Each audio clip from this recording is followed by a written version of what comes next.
River Road, you got me running way back home. River Road, you got me running all night long. You got me singing some canal boat song. River Road, you got me running all night long.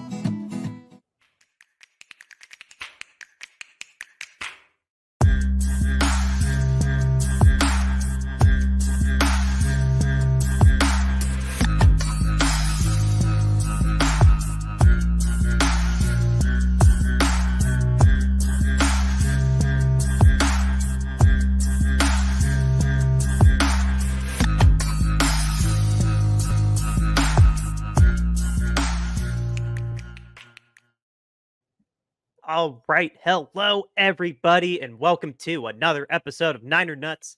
I'm Dan here along with Eric. Eric, how we doing? Say hello. Today's a great day, Dan. Today's a great day. Oh, good God, yeah, and then some. Because we aren't live. We're just not live. You're seeing this on Tuesday or Friday. Because I'll apologize for the missed episode later. But because we have to. I was trying to pull up the post right here. I'll pull up the post I have on my wall. Literally 5 minutes ago. This is a pretty much live reaction, folks. Brandon Ayuk, if I cannot dox myself. Brandon Ayuk finally signed his contract today. Today, August 29th at 7 o'clock Eastern Standard Time. Brandon Ayuk finally ended the drama. No trade. He's re-signed with us. He's staying in the Bay for 4 more years, with the sum total of the contract being $120 million, and the guaranteed money is $76 million. And I went ahead and took a look at where he stands on that front. He's right on that bottom tier in terms of AAV for our number one receiver at 30 million. So he got the 30 million AAV for that respect. I'm air quoting that. And his total and his guarantees, the way we see them now, the 76 guaranteed, that tied him with Jalen Waddle at 6th and put him $1 million behind Amon-Ra St. Brown that had 77. So we can take a deep breath, we can relax, or we can exhale.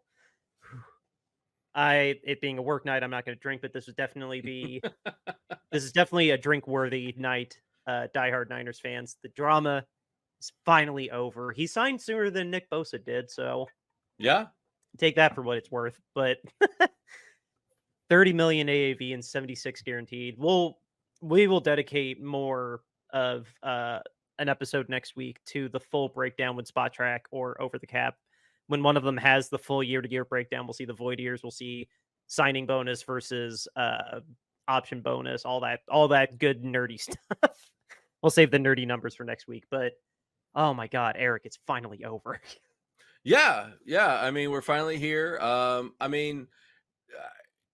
guess I'm relieved, but I'm not surprised, I guess, is the way that I'll put it. I mean, I've said, pretty much every time we've talked about it on every episode of this show, that I've said this was the inevitable conclusion that we were going to get to, that he was coming back at some point in time. I've never believed that he was going anywhere else. I've never believed the trade stuff.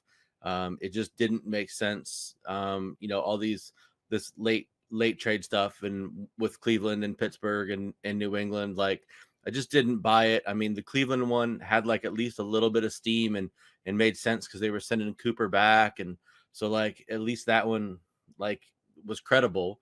But all the other trade stuff just didn't make any sense. New England didn't have pieces and parts that we wanted. The Steelers didn't have pieces and parts that we wanted. And there's no point in just trading for draft picks. If we just wanted to trade for draft picks, we would have traded him during the draft. So, I mean, I just never really felt that it was an issue. I mean, way back in the draft time, during the first 1-2 days of the draft, I was a little apprehensive. I thought that either him or Debo could possibly be going, just because there was a lot of smoke and a lot of rumors about that during that time. But once we cleared the draft, I've always believed that he was coming back, and it was just about getting to the point where they could get the numbers the way that they needed to get the numbers and everybody to agree. And apparently $30 million annual, yearly value is a number that he felt strongly about and had to have. And, we're obviously not in the negotiations or have any sort of insider information, but it feels to me like the 49ers moved on that number.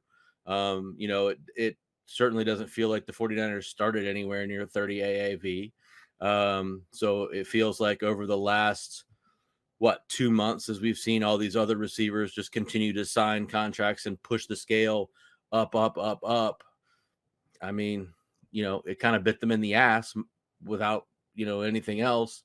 And they kind of had to swallow the bullet, and that was where it was it's the market's 30 million a year, and that's what you had to get to. Now the guaranteed money is, you said 76 million. Yeah. That kind of falls in line with like the top 6 or 7 or so, or whatever you said it was. And that's the money that really matters, is that guaranteed money, because everything else, like you said, we're going to peel it apart next week, and we'll look at void years and option years and all the other mumbo jumbo that, they break those contracts apart into, and money that he won't ever probably see. Cause I'm sure in the 4th year of this contract is probably $50 million or something, and he's not going to get that. So, I mean, we'll see, but I mean, he's happy. I'm sure the Niners are happy. I'm sure Purdy and the rest of the guys on offense are happy to have him back and to have him start practicing and get back out there and be rip roaring and ready to go week 1. Now, whether or not Shanahan buries him on week 1 or not for, kind of protracting things out and, having his hold in and all of that stuff, I mean, I guess that remains to be seen. I don't know that really is beneficial to the team. If Ayuk is practiced up and ready to go, and I assume he's had the playbook and has been reading and studying the playbook. I mean, it kind of sounds like he's been doing everything except just on field stuff. So, I mean, I think he'll just be ready to go week 1, and they should just roll him on out there. I don't see any reason for Shanahan to be sort of petulant and, bench him or sit him or anything like that as some sort of punishment. I mean, I don't think that really accomplishes much of anything. No, he's too good. Brandon surely was doing his part to stay in as much shape as he could without getting practice reps. Like, Yeah. I think Kyle was more bothered just at the fact that like it couldn't get done, like it wasn't getting done, and just he would still walk around the field and dab people, and it's just like, because he's not in the negotiations, the coach is not in the negotiations, so it's like John, what the hell is going on? I need my number 1 receiver. What is happening? Like, who's not budging? Is he not budging, or are you not budging? Like, I know we have a lot of really, really talented players, and we still have to sign Trent. Now we can hone in on Trent for the next 10 days, or the next 10 days we can focus in on Trent. But no, yeah, I don't know. I don't know about that one. I don't. Well, and it's on Monday Night Football too. So I mean, yeah, I mean, will hold out. Yeah, I mean, back to the Ayuk thing about him getting buried. I mean, it's on Monday Night Football too, and I don't think they're going to embarrass him that way and sit him on national TV, on the first drive or anything like that. So I think we'll be fine there. Kyle's not vindictive.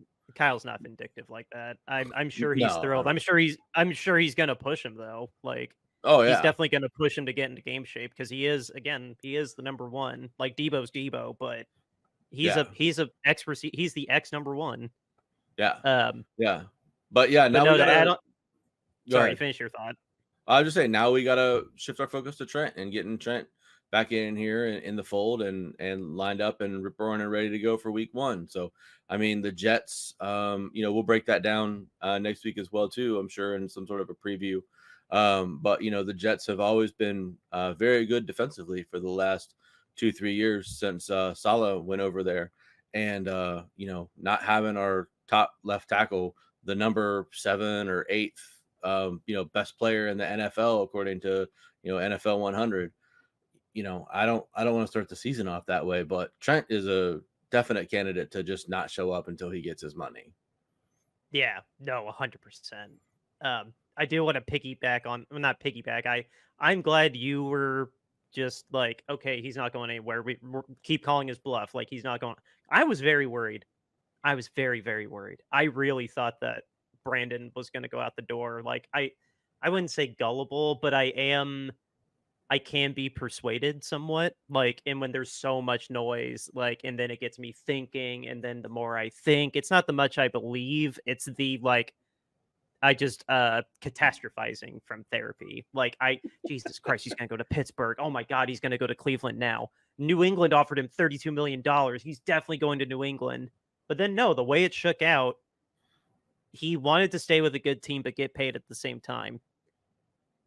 He got paid, but no, did he get, he got basically Tyreek Hill money.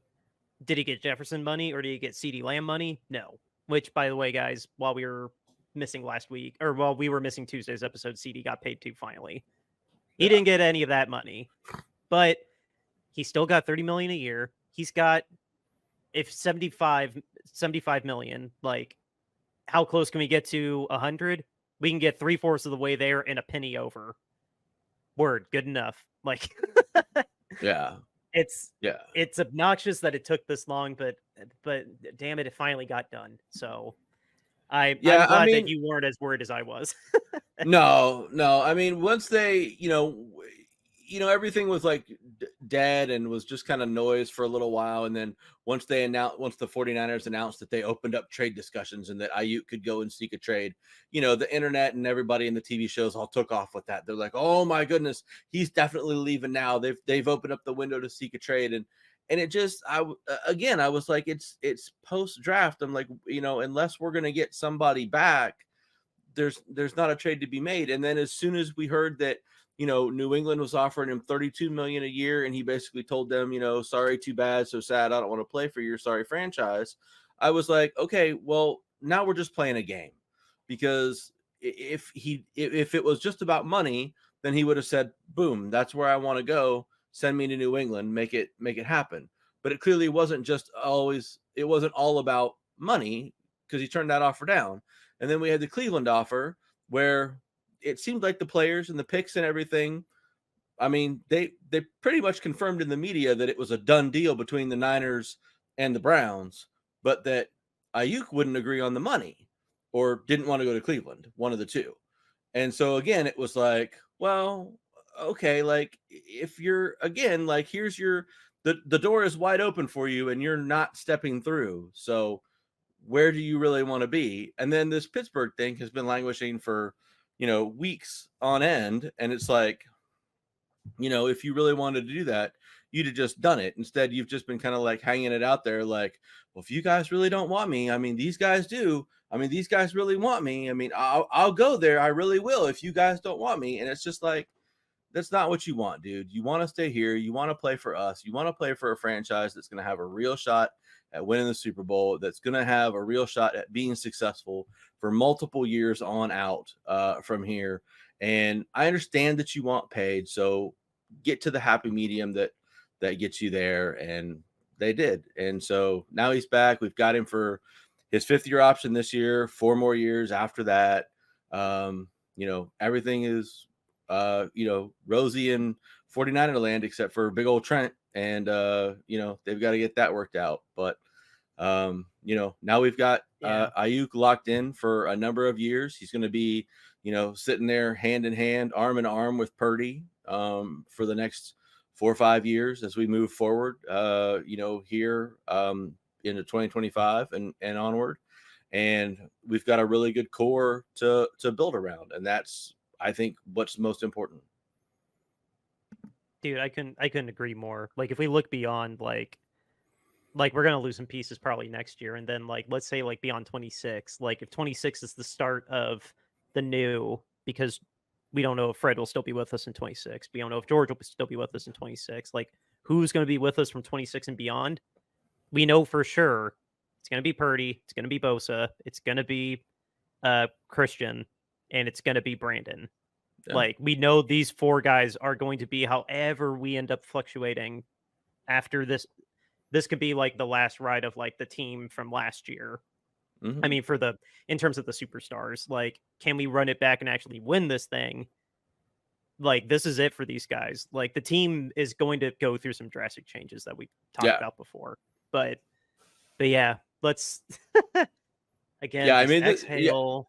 Yeah, to your point, Dan, this is really it. I mean, for this I mean, we've been saying this for a couple of years, and that the cap is coming, and we're not going to be able to keep doing this or whatever, and we keep just shuffling pieces and parts around and making things happen. But really, after this season, it's a wrap for this team as we know it now. It's going to look drastically different in 2025 via guys getting released, guys getting traded, free agents just not getting re-signed, whatever that's going to be. But we're going to lose significant pieces and parts. It's just the way it's going to have to be, because guys are making too much money. Guys are going to want too much money, and we just simply aren't going to be able to afford it. And that's just the way the life is in the NFL. And we're going to have to try to keep, some of the guys that we think can be a real core. Maybe we keep Hufanga, maybe we sign him to a deal, to be kind of like a leader on that back end, or something like that. I don't know. We'll have plenty of time to break that down, as good off-season content, for when we get there. But it's good to be aware. It's good to be aware of the future. But for now, the immediate now, Brandon finally signed his damn contract. Yeah. And we just need, and we need to appreciate this team this season for what it's going to be. And hopefully it's a really long run through the season, through the playoffs, and all the way to the Super Bowl, and ends with a big Super Bowl victory. But we really need to appreciate this team for what it is this season, because it's not going to be here next year. Right. Just like with the 2019 team.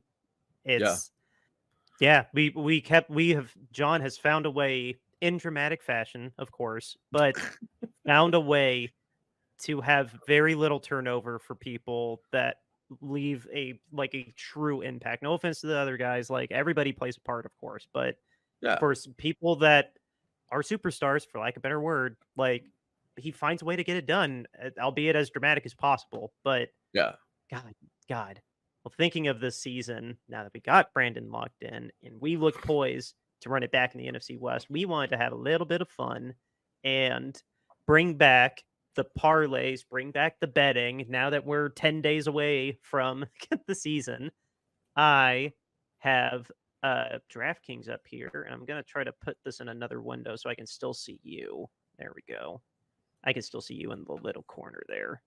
But anyway, so what we're going to do is we're going to go through, and Jimmy B helped us come up with this. We're going to figure out and make a spread for who we think will win each division, which of course we may have some differences on.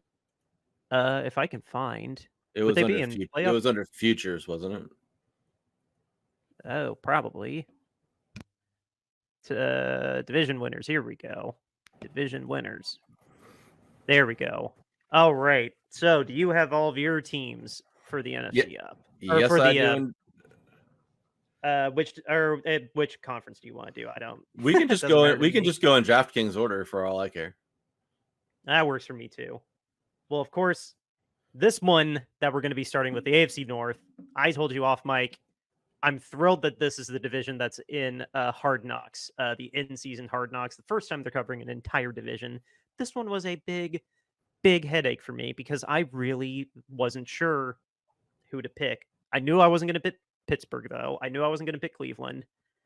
And so it boiled down to ultimately, like, do I think the Ravens are going to run it back, or is Joe Burrow going to stay healthy and Cincinnati going to keep it together? Because we know Jamar Chase is not going to hold out. So I don't know, man. I don't have a better justification other than I feel like the Bengals, Joe's going to get lucky this year and be healthy. And I think the Bengals will end up taking the division. And then the Ravens will be a wild card for sure. These two teams will make the playoffs, but I think the Bengals are going to come away with the crown. All right. So you and I are in alignment. I had that the Cincinnati Bengals were 9-8 last year with a backup QB. Burrow is a top 5 QB. He might be a top 3 QB in the league and a real difference maker.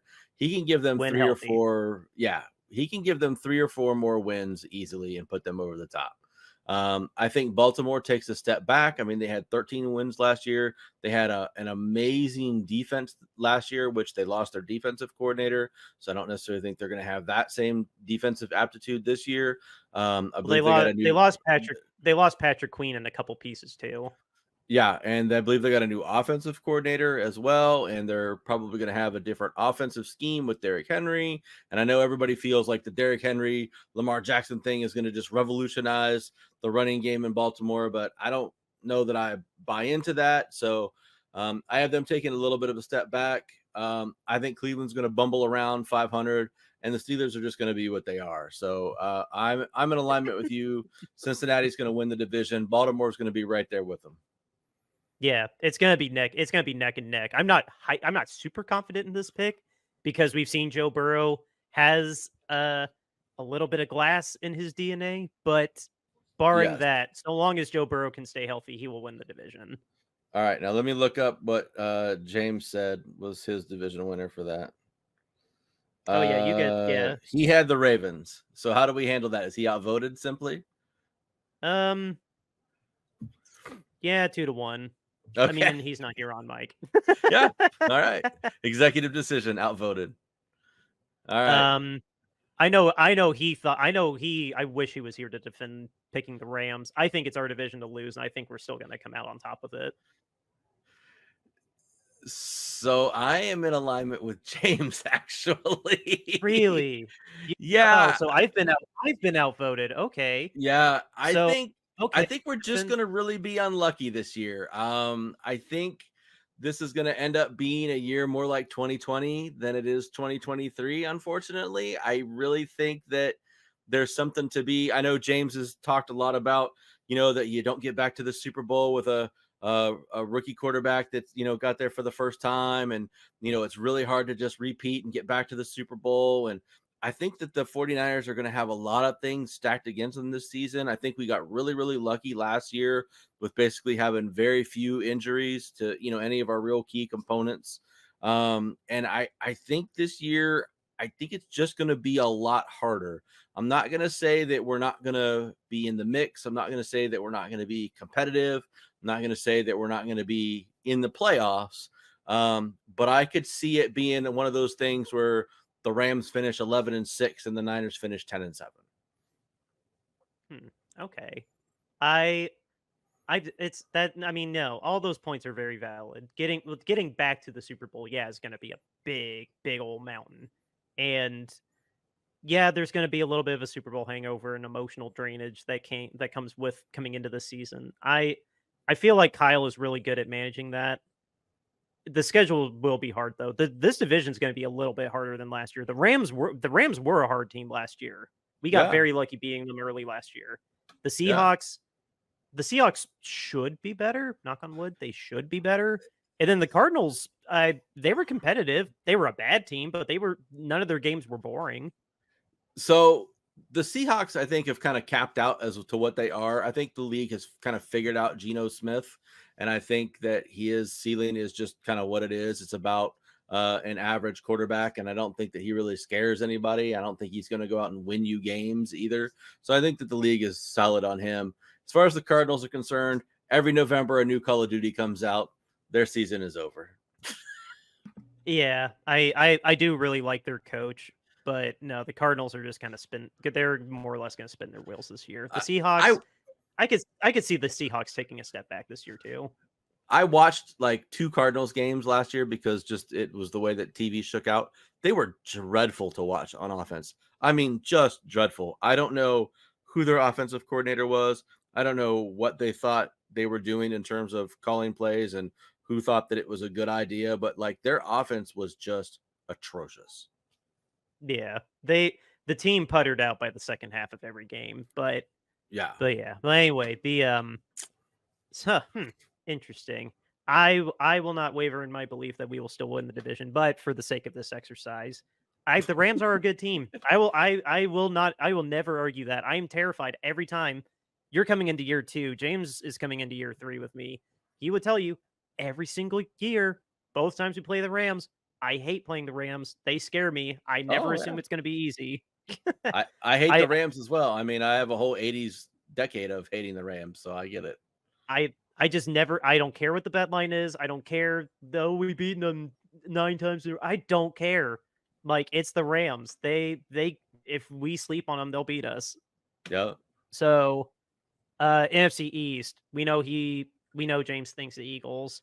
Yeah. And sincere, and I think the same way I thought about the NFC West. I think it's the Eagles to lose. Cowboys are going to implode on themselves. Giants are going to spin their wheels. Commanders, I think, will be entertaining, but they're not going to win the division. I think if they get 7 wins, that'll be a successful year for them. So I'd circle the Eagles.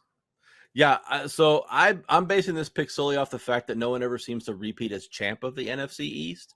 So I'm taking the Eagles. I really think that the Cowboys can still win this division, though.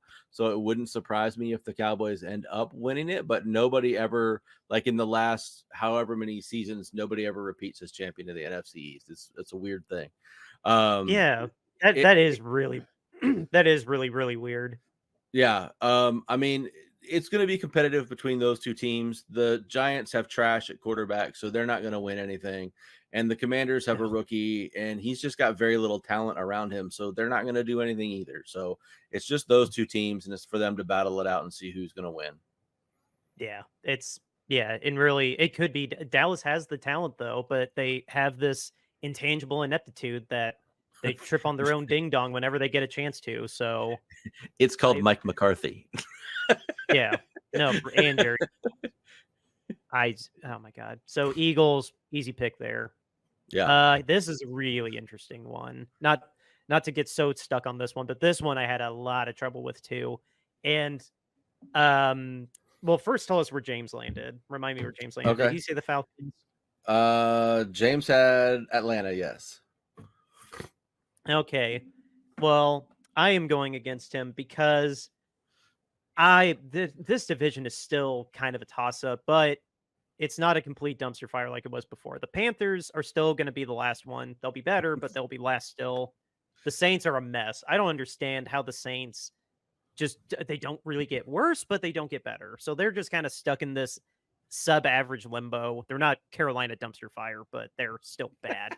So we get the Atlanta Falcons with Kirk Cousins or the Tampa Bay Bucks, who I don't know if you've read about the Bucks this year.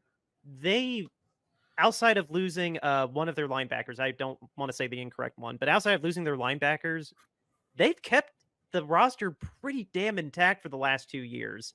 And they got Baker Mayfield signed. They got Mike Evans signed. I don't know. I've seen enough of Kirk Cousins tripping on himself when the moment's wrong too. And the Bucks they're not going to win the Super Bowl, but they have a good enough level of consistency that I think they could take advantage of Kirk Cousins in the spotlight when you can kick Kirk Cousins down. And I think they'll be the surprise winners of the division again. I think they'll go back to back. And it might even be a three-peat if I'm not mistaken. Would that be right? Yeah, I think it's so. A three-peat. I think it would be a three-peat. But yeah, no, Kirk Cousins puts up a lot of great numbers, but it's still Kirk Cousins. He's got just as many great toys as he did in Minnesota. And I don't know. I really like that GM in Tampa, and I don't sleep on them. I would pick them.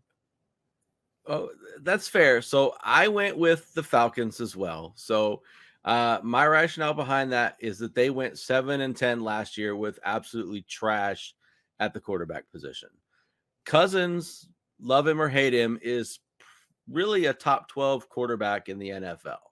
He's going to make that team better and get them to like 10 or 11 wins, and then they'll lose in the first round of the playoffs. The Bucks are just going to hum along like right around 500 because that's who Baker Mayfield is, and so they'll be in the mix. But if I'm looking at a tiebreaker for between the two teams, I'm going to take the better quarterback all the time, and Cousins is just better than Mayfield. And I think if that team, I'll give you that.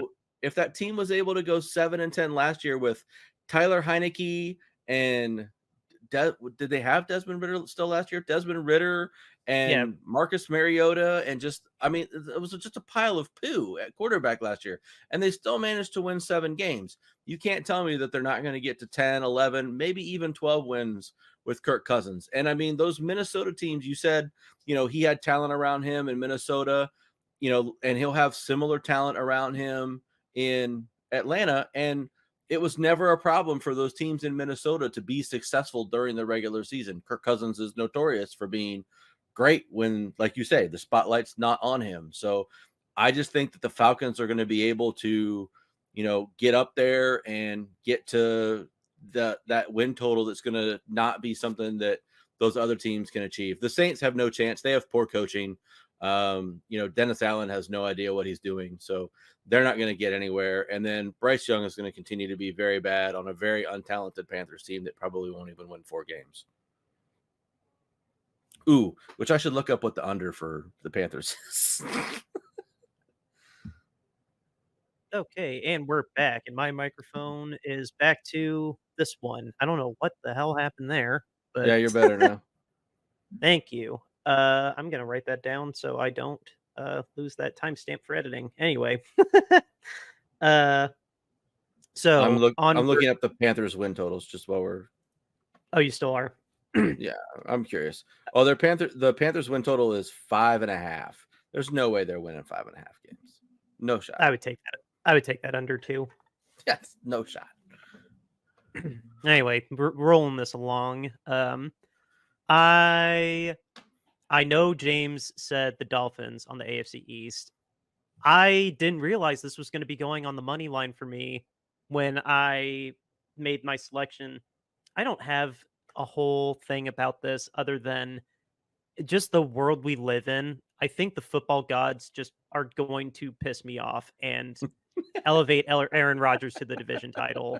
I didn't know this was the money line. I swear to God, this is my first time seeing this, but I'm going with the majority at plus 165. I think we're gonna have to deal with Aaron Rodgers winning the division just because screw us. That's my reasoning. Yeah. So to me, this is exact same argument that I just made with the Falcons. The Jets went 7-10 last year with absolutely nothing, and I mean nothing at the quarterback position. 11 wins took that division. The Bills' offense and defense got drastically worse. The Dolphins can't win outside of Florida or a dome. With even just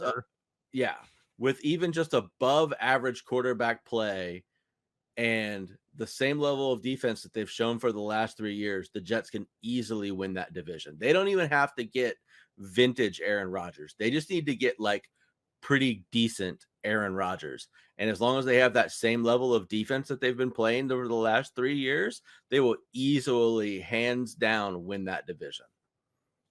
All right, so 2-1 for the Jets. We've only broken away from the money line once with the Rams. That's funny. Yeah. Well, technically the Bengals were tied. I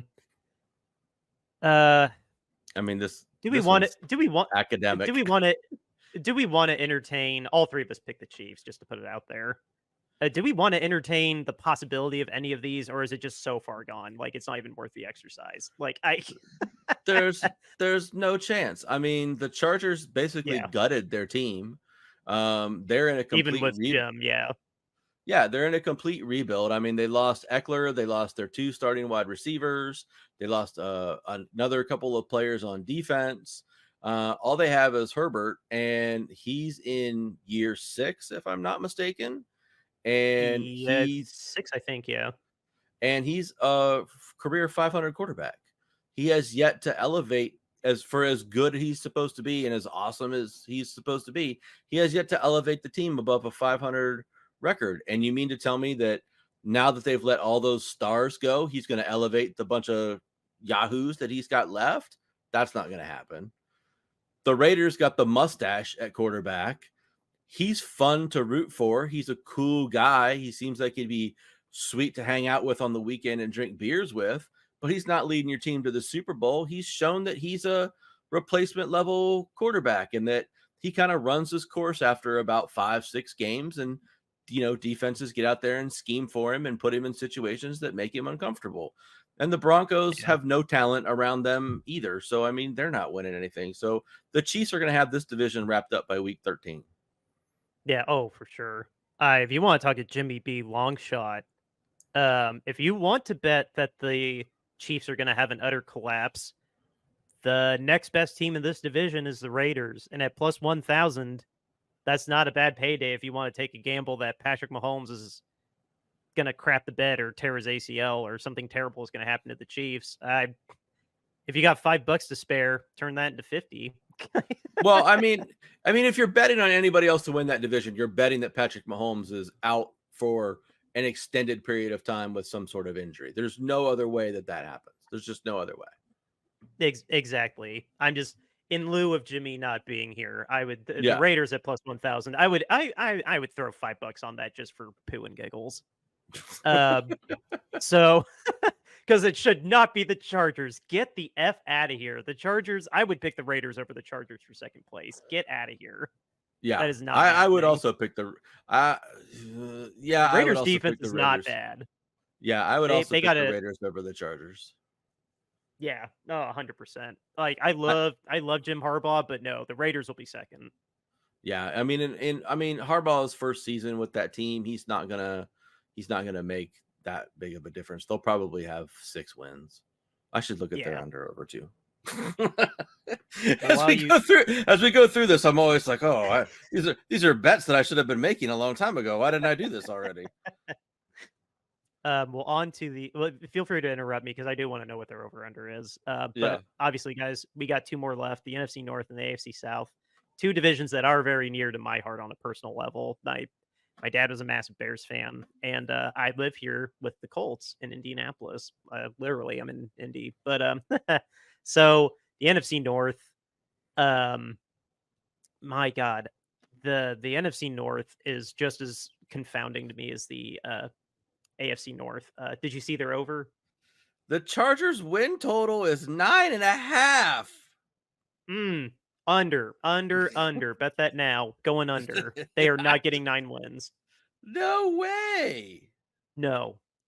Go without question. Go under on the Chargers. That's not happening. Yeah, I mean it's not good odds to go under, but I mean, good Lord.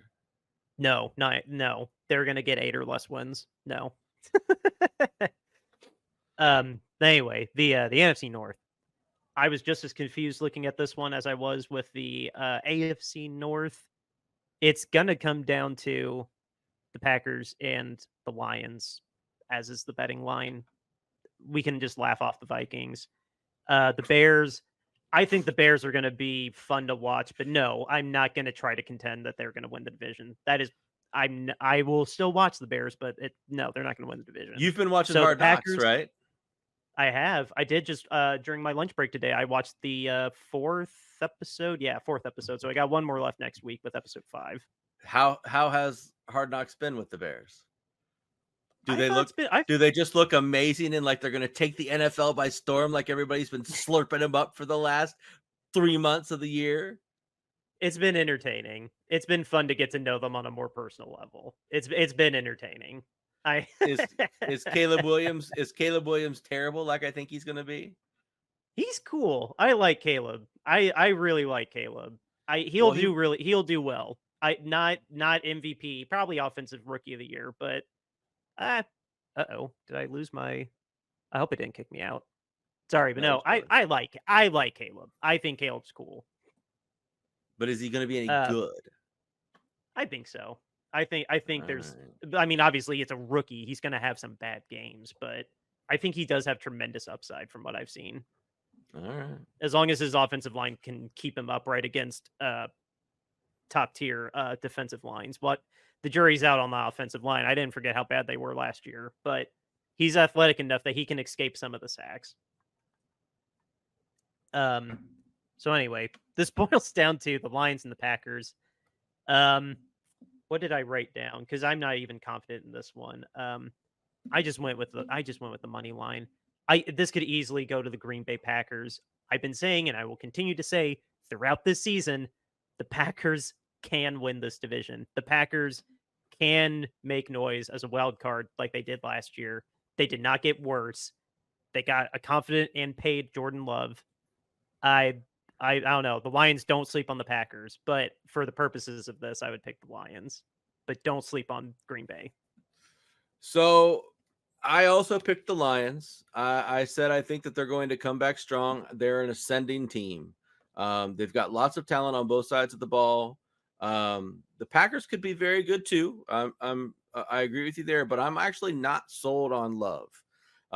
He previously was not very good before performing well for about a dozen games. So, I mean, we've talked about this on the show a number of times that I'm a prove it to me kind of guy. So I'm not convinced he's the real deal yet.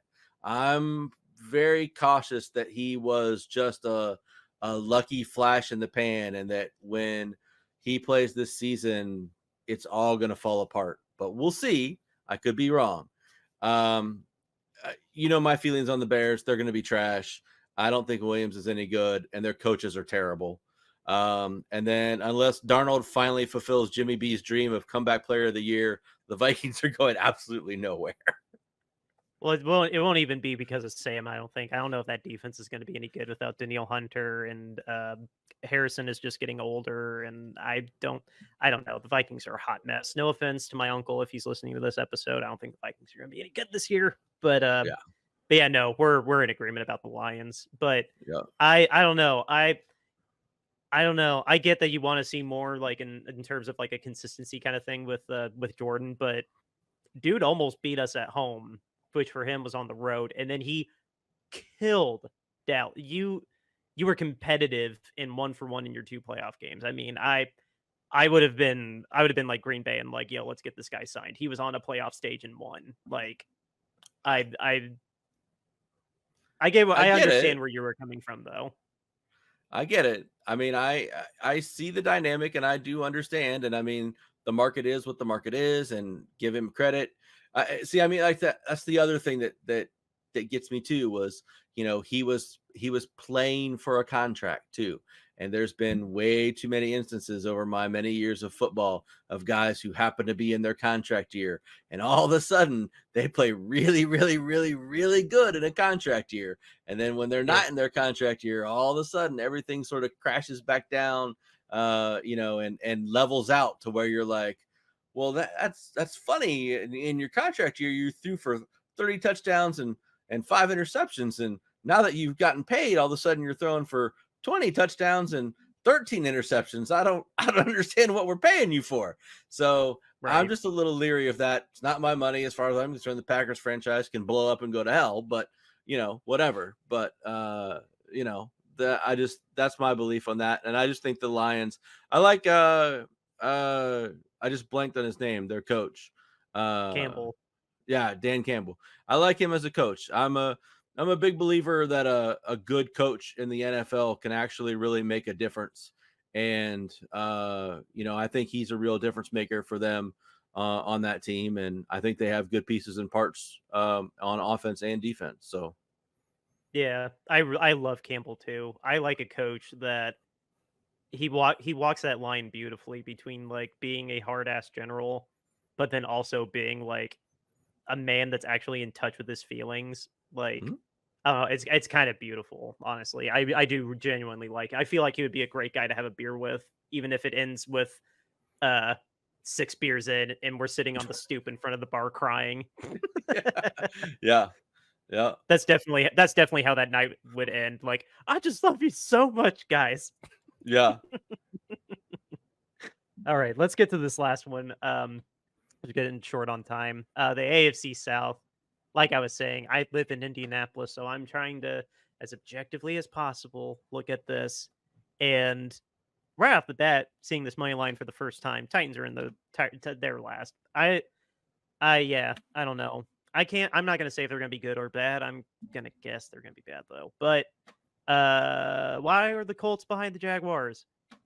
I'm not convinced the Jaguars did anything that is gonna make them good enough to be second or be first until the last week and then collapse in embarrassingly wonderful fashion. Texans, for this exercise, yeah, Texans are the division to beat. They were not only were a really good team last year, they added Stephon Diggs and they added Joe Mixon and they got Danielle Hunter. Like, what the hell? Do I even like? I I feel like I'd have a more fun, or I could be more lively saying why the Colts should be second instead of the Jags. But yeah, no, it's the Texans. What are we doing here? It's the Texans. It's their division to lose. Yeah. So Jimmy picked Indianapolis. I don't know what crack pipe he was smoking when he did that, but to me, this is the easiest pick of all of the divisions. Houston should run away with this division. They're loaded with talent on offense, like you were just talking about, and they got better on defense. And D'Amico Ryans is going to continue to coach and make that defense even better. So I think that they're absolutely going to run away with this division.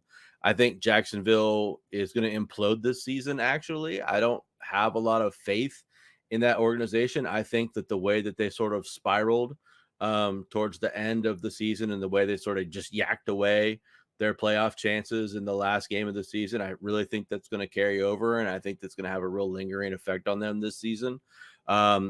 Indy is essentially starting a rookie QB who didn't finish a single game in any of his 4 starts last season. So I don't know how you can count on them to do well and have a lot of success. And then Tennessee is just a trash heap. So, I mean, this is much like the Chiefs division. This is Houston's division to just run away with and have locked up by week 13, week 14. Yeah, no, I couldn't agree anymore. Like, I like to see the Colts win the division. Absolutely, I would My love. God, I just saw the payout if we actually got this right. Yeah, no, if we do this the same way, like I was trying to scroll up and see if I have. Oh yeah, I got that much. I was trying not to dox myself. I have that much money though. So just to recap: Bengals, Rams, Eagles, Falcons, Jets, Chiefs, Lions, Texans. God, that would break my heart to see the Rams win. But if you feel a lot better if it had $3,000 in your pocket. Yeah, that'd make the pill go down a little bit. Wipe away a lot of tears with $3,000. Yeah. Do we want to? Oh, there it went. It just went. It's in. Oh, what were you gonna ask? I was gonna say, do you want to make sure Jimmy B was okay with it? But it's too late now. It's in. Nope. Sorry, Mr. Jimmy B. Again, he's not here. Yeah, that's true. That's true. I don't see how he would contest. Hold on, stop sharing there. I don't see how he would contest that. Oh, I was trying to make sure if I fully close that out. Yeah. Well, and I mean, no. the reality is we picked the favorites for all the divisions except for the Rams, anyway. So I mean, really, you can't really fault that. So. Yeah, well, yeah, but I'll know with 8 divisions, having 8 things go in a row. Yeah. No, I'm pretty sure Jimmy, we get his blessings on it. Yeah. Well, like you said, he should have been here. Right. He's not doing something way more important than this right now. Yeah. Yeah. Well, I mean, is it way more important than $9,000? I don't know. Yeah, 3,000 would probably help him out right now. Yeah. I know it sure as hell would help me out right now. Yeah, I'm with you on that too, man. I'll definitely take that. So I can't believe that. That's it's just so funny to see that as the bet, because I don't know, none of those things were that insane that we picked. So I mean, it kind of seems realistic that we could win that money. Yeah. I'm just looking at I'm just trying to pull it. I was trying to pull it back up. I forgot I have an open bet for the Astros to win the World Series. And oh, nice. That's a $19. I put $1 and it would pay out 19. I don't know what it is now, but if I wanted to cash this back out and re-talk to Jimmy, it would only cost me $2.50. Oh no, just leave it. It's fine. I'm about to place a bet. I modified the Chargers regular season wins to 8.5 because that gives me plus 130 odds. I'm gonna bet on that. I don't think they're gonna win 8.5 games this season. Really? You think they're gonna flat out go 8 or under? I mean, I'm not disagreeing with you. That's cool. You got to modify it down to 8 instead of 9. Yeah, I mean, what? I mean, if I pull up their schedule, who are they gonna beat? Right. They're not beating the Chiefs twice. They're not beating them once, I should say. No. All right, let's The Raiders see. games might They've actually be got interesting. okay. They play the Raiders week 1. Oh, they play the Panthers, so there's going to be one win. They play the Steelers. Yeah. They probably aren't going to beat the Steelers on the road. That's a No. East Coast game at 1:00, so they're not winning that. They play the No. Chiefs. That's a loss. They play the Broncos. I mean, they should lose to the Broncos, but will they lose to the Broncos? I don't know. They play the I don't know. I could see the Broncos upsetting that one. well, those AFC West games are always weird, Yeah, They interdivision. play the Cardinals. I mean, I would say that the Cardinals are probably better than the Chargers, right? They should beat the Cardinals. I don't think they're that bad. Okay, I wouldn't think the Chargers are that bad. They play the Saints. They're not going to beat the Saints, right?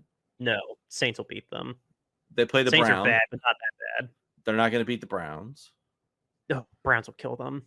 They play the Titans. They'll probably beat the Titans, I guess, because who knows who'll be throwing the ball for the Titans at that point in time. That's a real toss-up. I don't know. They play the Bengals. They're not beating the Bengals. They play the Ravens. No. They're not beating the Ravens. They play the Falcons. They shouldn't beat the Falcons. They play the Chiefs again. They're not beating the Chiefs again. They play the Buccaneers. They shouldn't beat the Buccaneers. Then they got the Broncos again. They have the Patriots, and then they have the Raiders again. So, I mean, there's 1, 2, 3, 4. They actually might be close to 500. 5. I got them at 6 to 7 wins at best. Bets going in. Yeah, take the under. No, thank you for actually counting that out. Yeah, no, 6-7 wins. Take especially at the preset 9 under. They're not getting 9 wins. Yeah, well, I took them at 8.5, so there we go. Smart.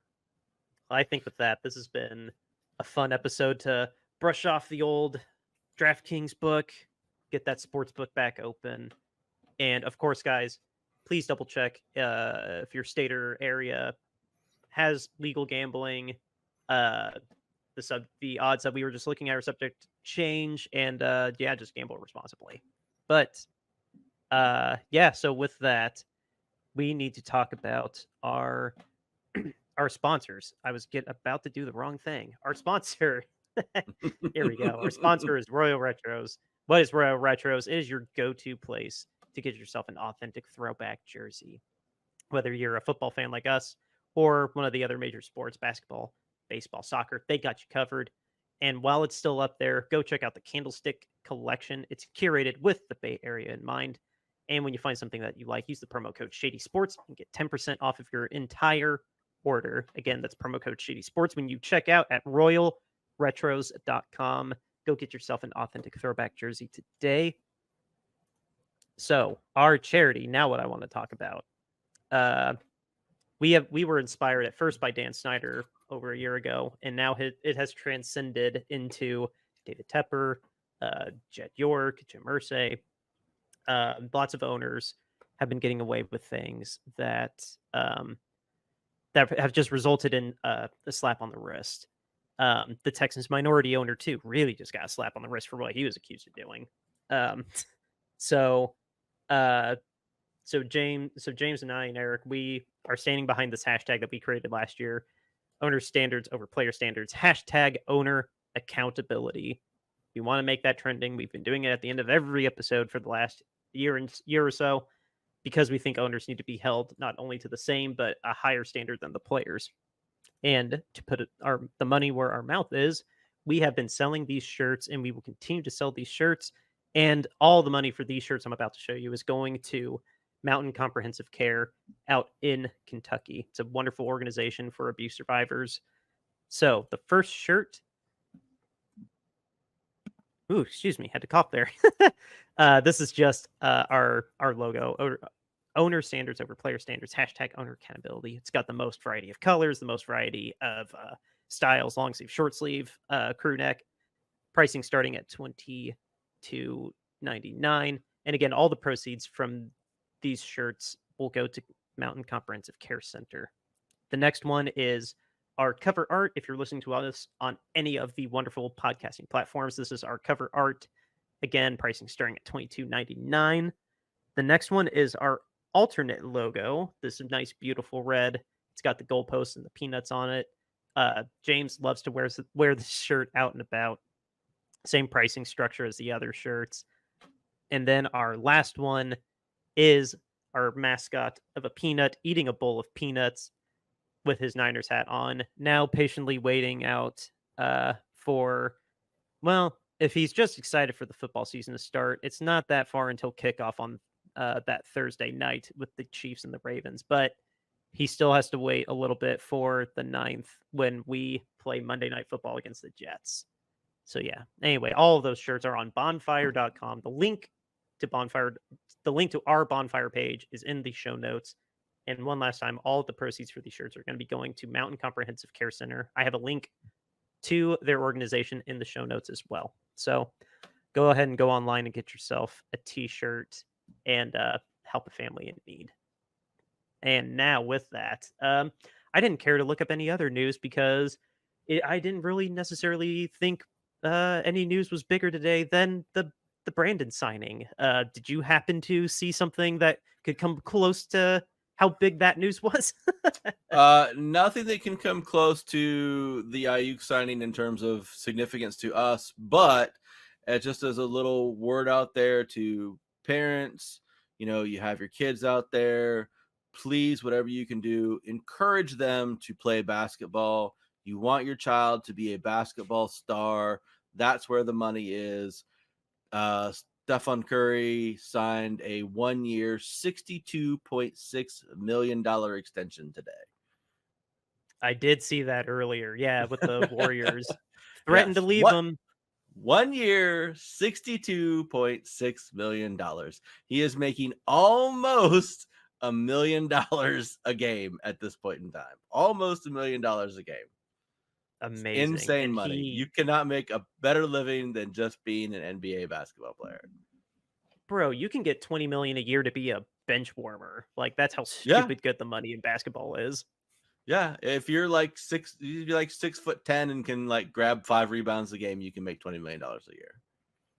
God, amazing. You won't have to hold out for up until 10 days before the season to get money like Brandon did.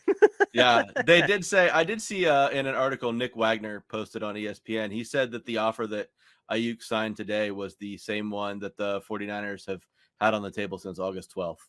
So apparently that was the offer that they've had out there for him.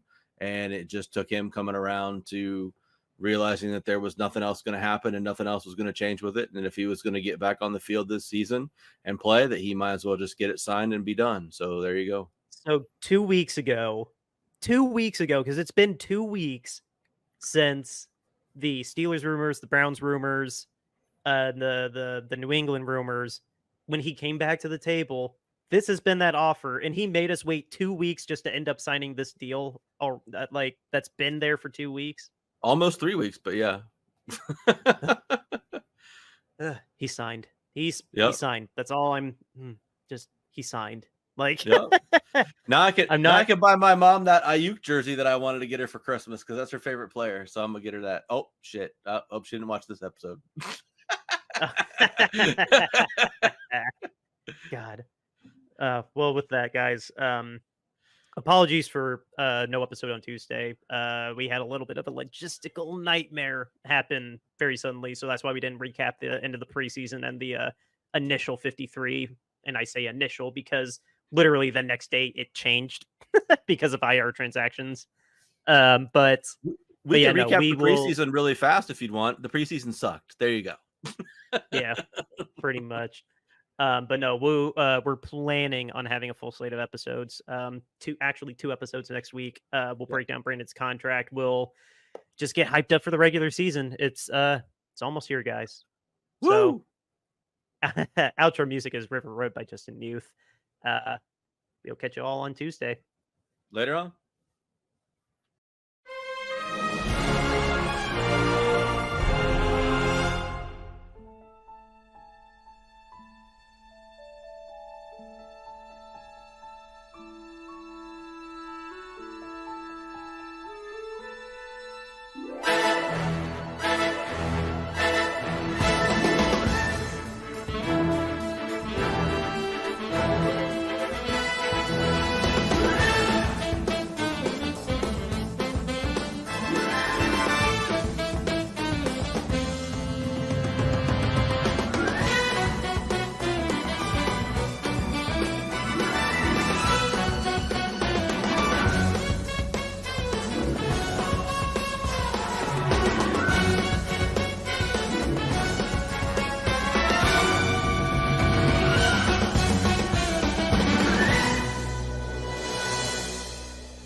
River Road, you got me running way back home. River Road, you got me running all night long. You got me singing some canal boat song. River Road, you got me running all night long. River Road, where have all the women gone? Have they kissed her hand and waved you bye-bye? Have they thought about crossing your double yellow lines? River Road, they love the way you whine and cry.